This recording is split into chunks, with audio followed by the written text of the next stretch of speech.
Hello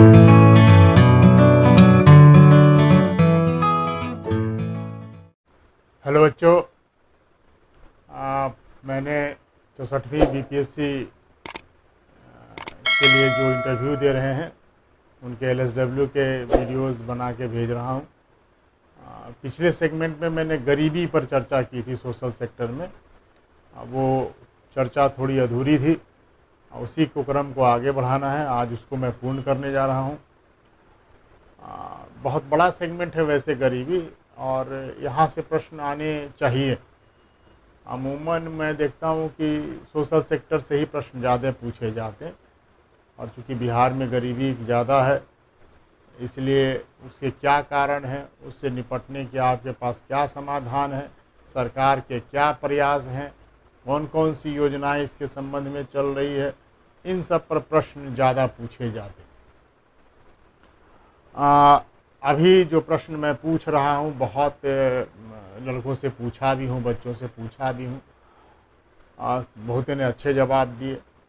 जो कुछ बच्चों ने नहीं अच्छा जवाब दिया, उनसे थोड़ा ये है कि वो थोड़ा काम कर लें इस पे। जैसे एक प्रश्न मैंने हमेशा पूछा कि लॉकडाउन के समय भुखमरी एवं बेरोजगारी से निपटने के लिए सबसे महत्वपूर्ण कोई योजना बताइए जो इसमें महत्वपूर्ण भूमिका निभाई। तो उसमें जो है आप इस पीरियड में मनरेगा तो कार्यक्रम था ही, इसको तो आप देंगे ही, सबसे महत्वपूर्ण था ये।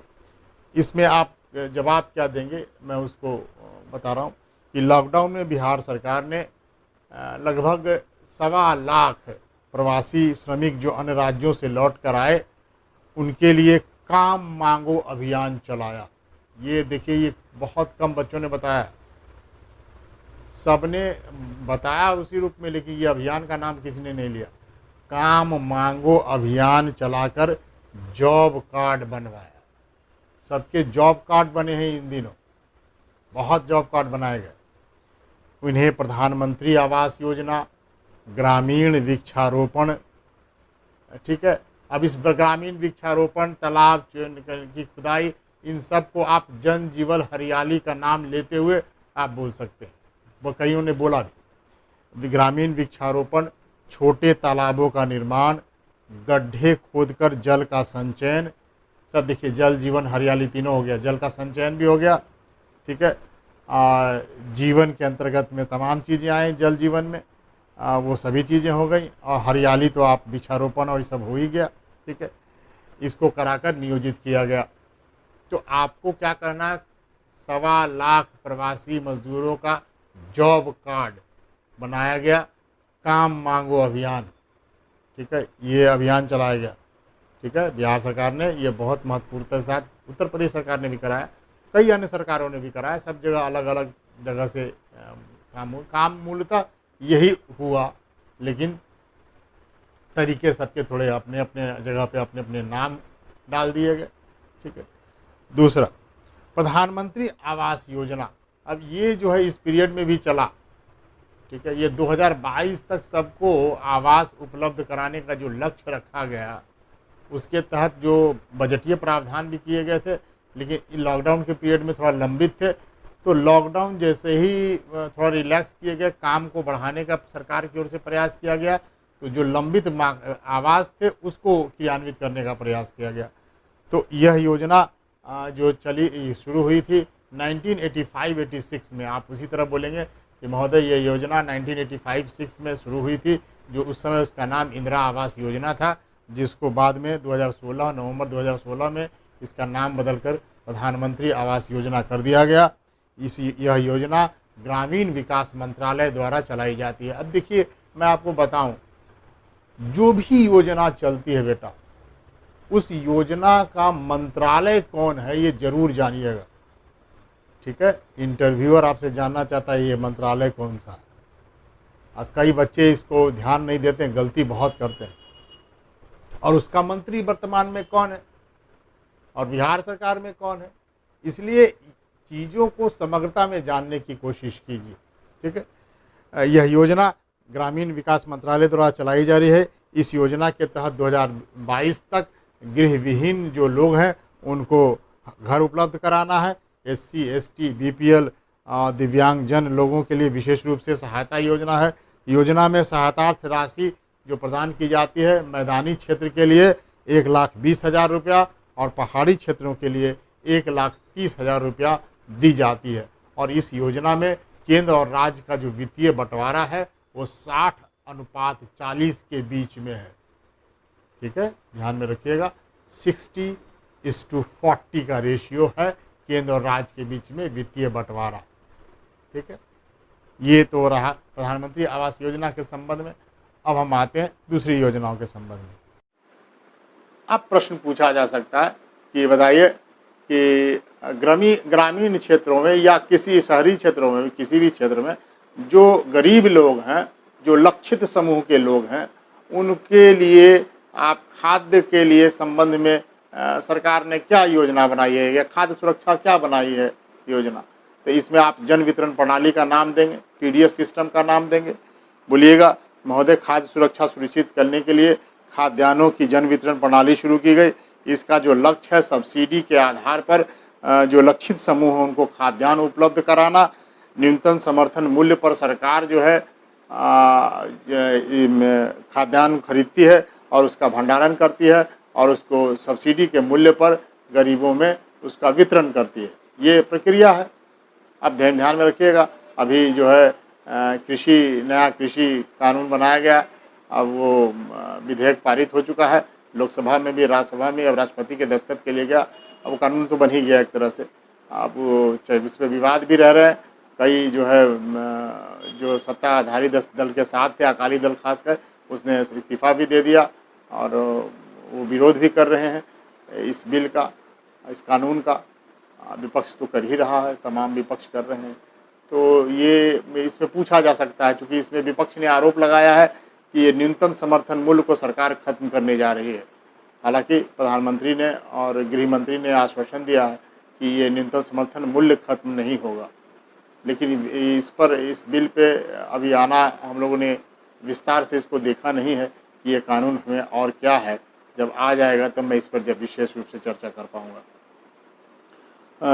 इसमें जन वितरण प्रणाली के माध्यम से जनता को जो खाद्यान्न उपलब्ध कराई जाती है, बिहार में 2013 में जब ये लागू हुआ तो 2 योजनाएं इसके अंतर्गत में जो चलती हैं वो है अंत्योदय योजना और एक है प्राथमिकता प्राप्त परिवार योजना। ठीक है, ये 2 तरह की योजनाएं चलती है। एक अंत्योदय योजना, इसमें BPL परिवारों को हर महीने 21 किलो खाद्यान्न उपलब्ध, 21 किलो चावल और 14 किलो गेहूँ, ठीक है, ये उपलब्ध कराया जाता है। कुल मिलाकर के 35 केजी जो है खाद्यान्न उपलब्ध कराई जाती है अंत्योदय योजना में। ठीक है, और प्राथमिकता प्राप्त जो परिवार योजना है, इसके तहत परिवार के पात्र लाभार्थी को हर महीने 3 केजी चावल और 2 केजी गेहूँ, यानी कुल मिलाकर 5 केजी प्रति व्यक्ति जो खाद्यान्न उपलब्ध कराया जाता है। ठीक है, तो ये PDS सिस्टम है। अब PDS सिस्टम में क्या पूछे जा सकते हैं और भी प्रश्न काउंटर में कि PDS सिस्टम में जो है क्या खामियां थी, जिस पर नियंत्रण के लिए सरकार ने और क्या उपाय किए हैं। तो उसको जो PDS सिस्टम है उसको बायोमेट्रिक प्रणाली से जोड़ दिया गया है। अब खाद्यान्न जो है उत्पादन वितरण के लिए जिसको भी लाभार्थी को दिया जाता है उसको अब अपने आधार कार्ड योजना से जोड़ दिया गया और बिना उस पर अंगूठा लगाए हुए वो खाद्यान्न जो है वो मिलता नहीं है। बायोमेट्रिक के तहत वो इंस्ट्रूमेंट दिया गया जिसके तहत वो अंगूठा लगाएगा और तभी वो खाद्यान्न जो है उसको मिल पाएगा। तो इससे जो है बिचौलिया वर्ग जो इसमें खा जाया करता था उस पर अंकुश लगी है। हालांकि अब भी कुछ लोग बहुत शातिर होते हैं, इसके भी उपाय ढूंढे रहते हैं। ठीक है, उसमें वितरण में गड़बड़ी करते हैं। तो इसमें है कि सरकार को जो सरकारी सेवक हैं, जो इसके लिए उत्तरदायी विभाग है, उसको सजगता बरतनी पड़ेगी। उसके सही समय पर उसकी मॉनिटरिंग करनी है, उसको जो है दस्तखत सही समय पर उसका सत्यापन करना है ताकि जो है इस पर नियंत्रण किया जा सके। क्योंकि केवल बायोमेट्रिक से दस्तखत करवाने पर लोग क्या करते हैं कि वो पिछले माह का जो खाद्यान्न है वो इस माह में करते हैं। ये जो चीज़ें हैं इस पर अंकुश लगानी चाहिए ताकि इस पर नियंत्रण न था और सही लक्षित समूह तक यह पहुंच पाए। तो इसमें जो है प्रशासन के बिना मिलीभगत के ये हो नहीं सकता। ये भी मैं बताऊं आपको, सरकार के स्तर पर योजनाएं जरूर बनती हैं, लेकिन क्रियान्वयन के स्तर पर अधिकारीगण ही मैं खुद पर ही बोल रहा हूँ, मैं उसका अंग हूँ, इसके बावजूद भी बोल रहा हूँ कि अभी भी इसमें कहीं ना कहीं लूप होल्स तो होते ही है जिसका जो है लाभ उठाते हैं। तो ये जो है खाद्यान्न वाले पे थोड़ी सी और सख्ती की आवश्यकता है। हालांकि बहुत नियंत्रण हुआ इसमें कहीं कोई दो राय नहीं है। अब खाद्यान्न का जो ब्लैक मार्केटिंग है वो बहुत रुका है। राष्ट्रीय ग्रामीण स्वास्थ्य मिशन योजना क्या है, ठीक है, ये पूछा जा सकता है। देखिए, मैंने बताया वो गरीबी में परिभाषा के अंतर्गत में एक एक योजनाओं के संबंध में, उसी के तहत मैं बता भी रहा हूँ। राष्ट्रीय ग्रामीण स्वास्थ्य वाला सेक्टर आया, बहुत बड़ी योजना ये NRHM योजना। इसकी शुरुआत 12 अप्रैल 2005 ईस्वी की गई थी, जो स्वास्थ्य मंत्रालय के द्वारा संचालित की जाती है। इसका मुख्य उद्देश्य ग्रामीण क्षेत्रों में सामुदायिक स्वास्थ्य विकास कार्यक्रम जो है उसके तहत केंद्र खोल करके इसके माध्यम से गुणवत्तापूर्ण स्वास्थ्य सेवाएं देना है, बाल मृत्यु दर में कटौती करना, प्रजनन क्षमता में सुधार करना, उसमें कमी लाना, उसके अनुपात में कमी लाना, ठीक है। इसका मुख्य उद्देश्य है। इस योजना के क्रियान्वयन के लिए आशा की नियुक्ति की गई है। अब जैसे ही आप आशा का नाम लेंगे तो वो आशा का फुल फॉर्म भी पूछ सकते हैं, तो आप बोल दीजिए क्रिएटेड जो social health activist, accredited social health activist ASHA, ठीक है, ध्यान में रखिएगा। ये भी पूछा जा सकता है कि आशा का फुल फॉर्म बताइए, चूँकि आशा का नाम लेते हैं लेकिन उसका फुल फॉर्म अगर ध्यान में नहीं रहे। देखिए, कोई भी आप शॉर्ट जो फॉर्म है, और चूँकि हमारे प्रधानमंत्री जो हैं आजकल शॉर्ट फॉर्म का इतना ना उपयोग करते हैं और उसका एब्रीविएशन भी बताते हैं, अब वो सबके दिमाग में रहता है, तो वो इंटरव्यूअर के दिमाग में भी होगा, तो एब्रीविएशन बहुत पूछते हैं वो। अब इतना एब्रीविएशन हो गया, ये भी थोड़ी कठिनाई है आप सबको याद करने में, लेकिन फिर भी कोशिश ये करनी है कि याद रहे तो और अच्छी बात है, ठीक है। मध्याह्न भोजन स्कीम योजना, अब बाल जो कुपोषण है इसको रोकने के लिए और शिक्षा के स्तर में गुणात्मक सुधार लाने के लिए मध्याह्न भोजन स्कीम योजना चलाई गई है। ये वर्ल्ड बैंक की सहायता से चल रही है। इसको महत्वपूर्ण है, ये पूछा जा सकता है। मध्याह्न भोजन योजना एक अधिकार आधारित योजना है। इसके जो 6 वर्ष से 14 वर्ष के जो बच्चे हैं उनके नामांकन और स्कूल में उनको टिकाए रखने के उद्देश्य से यह योजना लागू की गई है, ताकि प्रारंभिक स्तर पर जो शिक्षा है वो जो अधिकार दिया गया है, बच्चों के मौलिक अधिकार दिए गए हैं 86वें संविधान संशोधन के तहत, और राज्य का जो मौलिक कर्तव्य बनाया गया है और अभिभावकों का भी कर्तव्य बनाया गया है 11वां, तो ये जो चीज़ें हैं वो विवश की है मध्याह्न भोजन योजना को और क्रियान्वित ढंग से अच्छा करने के लिए, ठीक है। इस योजना का मुख्य उद्देश्य स्कूली बच्चों के भूख की समस्या के सुधार के साथ साथ शिक्षा के लिए प्रेरित करना है। इसमें केंद्र और राज्य का जो वित्तीय बंटवारा है वो 60:40 का है। इसका सकारात्मक प्रभाव ये पड़ा है कि प्राथमिक शिक्षा में जो ड्रॉप आउट की जो समस्या है उस पर बहुत हद तक नियंत्रण पाया गया है, ठीक है। ये हमारा हुआ मध्याह्न भोजन योजना। अब काउंटर क्वेश्चंस में बहुत सारे होंगे मध्याह्न भोजन योजना में और क्या बातें अभी जोड़ी गई है। देखिए, एक चीज़ें और है, मध्याह्न भोजन योजना में नई पहल शुरू की गई है, तो इसमें भी आप ध्यान में रखिएगा कि इसमें इस समय 2020 में 1 फरवरी 2020 में इसमें परिवर्तन किया गया, कुछ बिहार सरकार ने किया। ये क्या क्या है तो आप बोलिएगा। मुजफ्फरपुर में ये पायलट परियोजना चली है। मिड डे मील के तहत बच्चों को दूध मुहैया कराया जाने की योजना है, कराई जा रही है।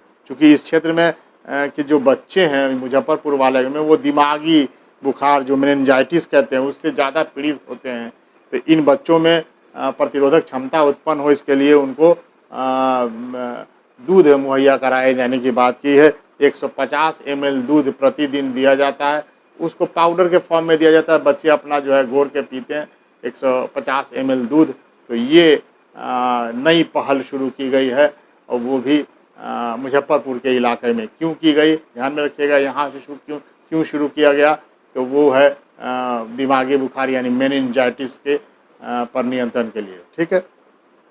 सरकारी स्कूलों में मिड डे मील योजना के क्रियान्वयन और स्वच्छता की निगरानी के लिए चार्ट के साथ ऑनलाइन लिंक में विफलता पर सुप्रीम कोर्ट ने किन राज्यों पर दंड लगाया?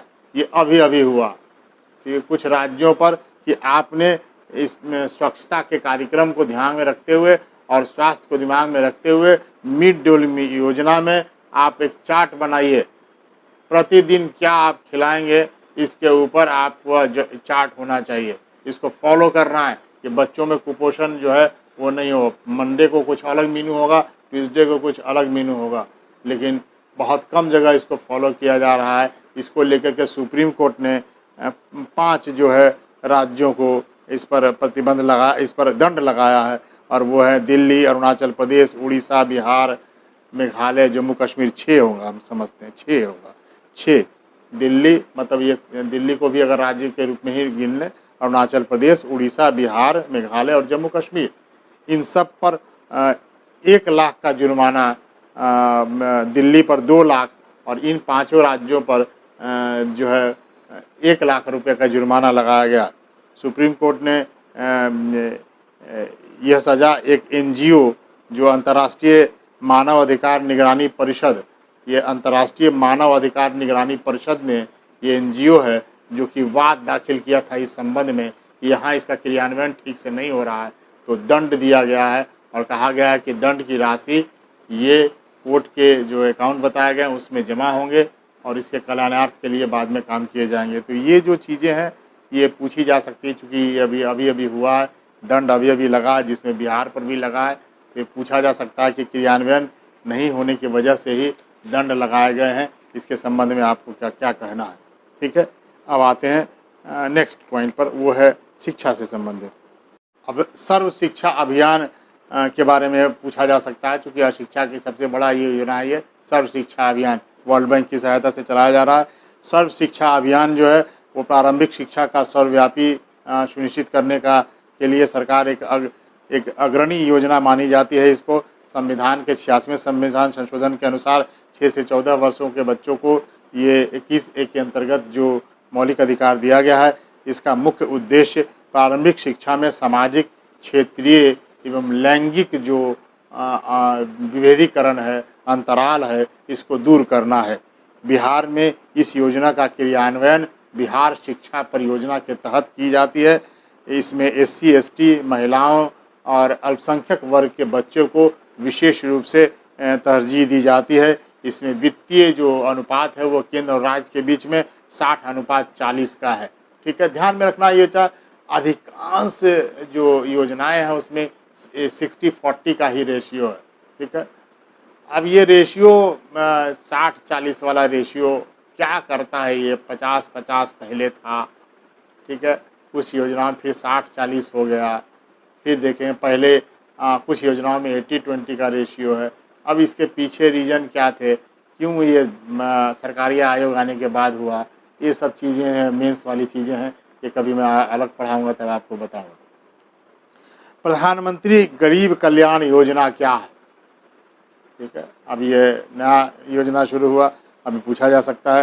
प्रधानमंत्री गरीब कल्याण योजना प्रारंभ में 2016 में किया गया था। इसमें भ्रष्ट लोगों के, ठीक है, ध्यान में रखिएगा, भ्रष्ट लोगों के बैंकों में जमा कराए गए काले धन को सरकार गरीबों के कल्याण में पैसे लगाएगी। ये प्रधानमंत्री गरीब कल्याण योजना है, ध्यान में रखिएगा। महामारी के समय में, ये कोरोना महामारी के समय में ये अलग लक्ष्य है, लेकिन ये पहले योजना शुरू हुई है 2016 में। ऐसे लोग इस परियोजना में अपने पैसे जमा करा सकते हैं। जो भ्रष्ट लोग हैं, जिनके ब्लैक मनी है, उनको दी जाती कि आप लोग इसमें स्वेच्छा से जमा कर दीजिए पैसा। एक ही बार पैसा जमा करने के लिए कहा जाता है, बार बार नहीं। एक बार आप पैसा जमा कीजिए, अपना कहिए कि मेरे पास ये मनी थी, ब्लैक मनी, उसकी धनराशि कर दी गई है तय कि आप इतना प्रतिशत अपना धन लगा दीजिए, तो आप जो है इस योजना में डाल दीजिए, तो आपकी ब्लैक मनी और बाकी शेष राशि जो आपकी वाइट मनी में कन्वर्ट कर दी जाएगी। लेकिन वो एक ही बार होगा, ये नहीं कि आप आदत बना लीजिए। ठीक है, ये एक ही बार होगा। तो ये गरीब प्रधानमंत्री गरीब कल्याण योजना का फंड जो है वो इस प्रकार से भी क्रिएट करने की बात की गई है। कोरोना वायरस महामारी से मुकाबला करने के लिए भारत सरकार ने देश के 42 करोड़ गरीबी रेखा से नीचे वाले लोगों को राशन मुहैया मुफ्त कराने की बात की है। केंद्र द्वारा सभी कार्ड धारकों को 3 माह तक मौजूदा राशन के मुकाबले दोगुना लाभ दिया जा रहा है। साथ ही प्रोटीन की मात्रा सुनिश्चित करने के लिए 1 केजी दाल भी प्रति माह देने की बात की गई है। और इसमें कुल योजनाओं का जो खर्च इस योजना में है वो है 68,820 करोड़ रुपये, 68,820 करोड़ रुपया ये गरीबों के कल्याण के लिए गरीब ये इस योजना को क्रियान्वित किया जा रहा है। ठीक है, अब आपसे पूछा जा सकता है कि बताइए कि आपने बहुत जगह बीपीएल का नाम लिया है, मैं भी नाम लिया, तो मैं पूछ सकता हूं कि बीपीएल के मापदंड क्या है। मैंने पूछा बहुत लोगों से, लेकिन लोग नहीं बता पाए। सब लोग केवल सतही बातें कर जाते हैं कि एक मापदंड बनाया गया है, वो मापदंड है क्या वो नहीं बता पाते। ठीक है, मैं आपको आज बता रहा हूँ, मैं इसका नोट्स भी दे रहा हूँ और आप लोग इसके मापदंड याद कर लेंगे। और अगर परीक्षक ने पूछा कि बीपीएल कौन कहलाते हैं तो ये आपको याद रहना चाहिए आज के बाद। ठीक है, बीपीएल में प्रत्यक्ष गरीबों का चयन का आधार है बेघर, सड़कों पर रहने वाले लोग, कूड़ा बटोरने वाले, मूल आदिवासी, कानूनी तौर पर रिहा कराए गए बंधुआ मजदूर, ये सब बीपीएल के अंतर्गत में आते हैं। ठीक है, इसमें कूड़ा बटोरने वाले और तमाम ये सब तो देखिए एससी वाले जो लोग हैं वही लोग रहते हैं। आदिवासी जो मूल आदिवासी हैं वो तो आ ही गए, यानी एससी एसटी वाले लोग ज़्यादातर इसमें हैं। जो जातिगत आधार पर जो कर्म है वो इस आधार पर ये है। अब जो है एपीएल के लिए विभाजक रेखा जो है क्या कहती है, कौन लोग एपीएल होगा कौन बीपीएल होगा, यानी मैं बताऊंगा एक क्राइटेरिया। अगर ये किसी के एक के पास भी कोई एक चीज़ है तो वो बीपीएल की कैटेगरी में नहीं आएगा। ठीक है, जैसे मोटर वाहन वाले घर, जिसके पास भी मोटर वाहन है, ठीक है, मोटरसाइकिल भी है, तब भी आप बीपीएल के अंतर्गत में नहीं आएंगे। दूसरा, मछली पकड़ने वाले के लिए पास अगर पंजीकृत नाव है, अगर किसी के पास नाव है अपना और वो रजिस्टर्ड है तो वो बीपीएल के अंतर्गत में नहीं आएगा। तीसरा, 3 कमरों वाला पक्का मकान अगर किसी के पास परिवार के पास है तो वो बीपीएल के अंतर्गत में नहीं आएगा। ठीक है, 10,000 मासिक आय अगर किसी को प्राप्त होता है तो वो घर भी बीपीएल के अंतर्गत में नहीं आएगा। आयकर या व्यवसायिक कर देने वाले कोई भी व्यक्ति हैं वो इस कैटेगरी के अंतर्गत में नहीं आएंगे। अगर किसी के पास फ़ोन है, ठीक है, या लैंडलाइन फ़ोन है या फ्रिज है तो वो भी बीपीएल के अंतर्गत में नहीं आएगा। ठीक है, सरकारी कर्मचारी चाहे वो 4th ग्रेड का ही नहीं हो वो भी बीपीएल के अंतर्गत में नहीं आएगा। ठीक है, 50,000 रुपया से अधिक अगर केसीसी किसी के पास है, यानी किसान क्रेडिट कार्ड वाले वही लोग जो 50,000 से ऊपर का किसान क्रेडिट कार्ड है वो इसके अंतर्गत नहीं आएंगे। ठीक है, ट्रैक्टर और तमाम जितने प्रकार के नवीन उपकरण हैं अगर आपके पास है कृषि के लिए, वो भी आप कृषि यंत्र रखने वाले व्यक्ति वो भी बीपीएल के अंतर्गत में नहीं आएंगे। ठीक है, इतनी बातें आपको याद रखनी है, बीपीएल का मापदंड है बेटा। ठीक है, अब हम आए बिहार में विगत वर्षों में गरीबी की मात्रा में कमी आई है, इसके क्या कारण आप देखते हैं। ठीक है, तो सरकार की प्रशंसा करनी है, किन किन क्षेत्रों में करनी है। आप बोलेंगे कि विगत 1 दशक में बिहार की अर्थव्यवस्था में जो आर्थिक ठहराव आ गया था, जो निम्न आर्थिक समृद्धि की अवस्था थी उससे हम बाहर निकले हैं। बिहार ने औसतन 15 से 18% की आर्थिक वृद्धि दर तय की है। कृषि उन्मुख विकास की रणनीति बनाई है, हम लोगों ने कृषि रोड मैप बनाया है। हम लोगों ने 3 कृषि रोड मैप बना करके आज हम लोग लगातार 3 कृषि कर्मण पुरस्कार जीते हैं। और इसके बाद जो है कृषि के क्षेत्र में और भी उल्लेखनीय योगदान के लिए और बड़ी अच्छी रणनीति बनाई है। वैज्ञानिक जो है ढंग से और कृषि को आगे बढ़ाया है, कृषि आधारित उद्योगों की स्थापना की है। ठीक है, रियल एस्टेट सेक्टर में भी तेज़ी आई है, निर्माण कार्य की वजह से रोजगार के साधन उपलब्ध हुए हैं। आर्थिक विकास के साथ साथ सामाजिक विकास को भी प्राथमिकता दी है। लोगों को जैसे हमारे मुख्यमंत्री जी ने दलित में महादलित कर करके महादलितों के विकास के लिए काम किया है। उनको 3 डिसमिल ज़मीन जो है मुफ्त मुहैया कराई है। ठीक है, कानून व्यवस्था में सुधार कर करके पर्यटन के क्षेत्र में उल्लेखनीय सुधार हुआ है और बौद्ध सर्किट का करके हम लोगों ने पर्यटन उद्योग के लिए एक उद्योग के रूप में विकसित करने की ओर हम लोग दिशा में आगे बढ़ रहे हैं। एक सकारात्मक प्रयास है। उसके बाद कई तरह के पर्यटन की बात कर सकते हैं आप। राजगीर और नालंदा, इन सब पर आप प्राकृतिक सौंदर्य के लिए आप बात कर सकते हैं। ऐतिहासिक में भी नालंदा आता है और इसके अतिरिक्त आप कौआ कोल है, ठीक है, कोकोलत है, इन सब जगहों पर जो प्राकृतिक सौंदर्य है उसकी बात कर सकते हैं आप। और उसके बाद आप इधर जो है ऐतिहासिक में आप सब नाम ले सकते हैं, हर एक धर्मों के लोगों का नाम ले सकते हैं। सिखों के लिए जो हमारा गुरुद्वारा है पटना साहिब, उसमें लगातार हम लोग प्रकाश वर्ष मना करके सिखों को वैश्विक स्तर पर सिखों को आकर्षित किया गया है। तो एक बहुत बड़ा पर्यटन के रूप में हम लोग को उभर करके आ रहे हैं। तो एक कल्चर पैदा की जा रही है जिससे कि चहुमुखी जो है राज्य की छवि बदली है। एक जो कहें आप जो पूर्व में एक ऐसी आपराधिक छवि वाला राज्य उभर करके आया था, उससे हम लोगों को निजात मिला है। आप इस तरह से कर करके सरकार की प्रशंसा कर सकते हैं और करना ही पड़ेगा आपको, चाहे उसमें आप थोड़ी असहमत भी हों, फिर भी आपको इसको सकारात्मक दिखाई पड़नी चाहिए आपकी बातों में। आपको और राज्य को और आगे ले जाना है, इसमें आप क्या योगदान कर सकते हैं, इन बातों को लेकर के आप चर्चा करेंगे। तो ये मेरा बेटा गरीबी वाला सेक्शन है जो कि मैंने आपको दिया। इसमें बहुत सारी चीज़ें और भी जुड़ सकती हैं, लेकिन मैंने संक्षिप्तता जो चर्चा की, इसी पे एस्पेक्ट्स पर आपके ये पूरे सेगमेंट तैयार हो जाएंगे।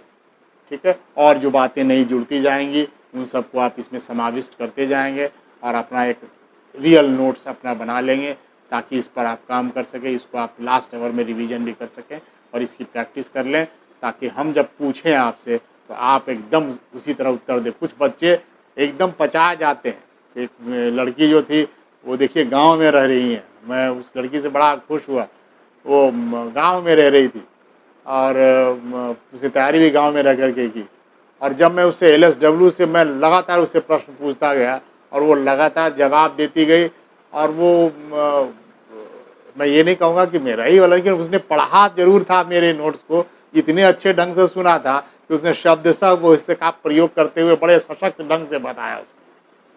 तो ये जो मुझे लगा कि वो बोली कि सर आप मेरा कोई और नहीं मत इन्हीं सब चीज़ों से ऐप से ही पढ़ती हूँ, पढ़ करके मैं निकली हूँ। तो मैं बहुत खुश हुआ इससे कि और कि बच्चे लोग जो है ग्रामीण क्षेत्र से इतना मेहनत कर करके और आ रहे हैं, तो ये कम बड़ी बात नहीं है।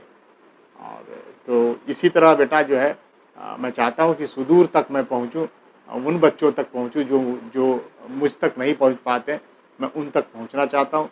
इसलिए मैं आपसे फिर भी गुजारिश करूँगा कि इसको वहाँ तक पहुँचाइए, उन बच्चों तक पहुँचाइए जो मुझ तक नहीं पहुँच पाते। ठीक है, मैं अब मेरी सार्थकता उसी में, क्योंकि मैं उन लोगों तक पहुँचूँ। ठीक है, चलिए धन्यवाद आपका।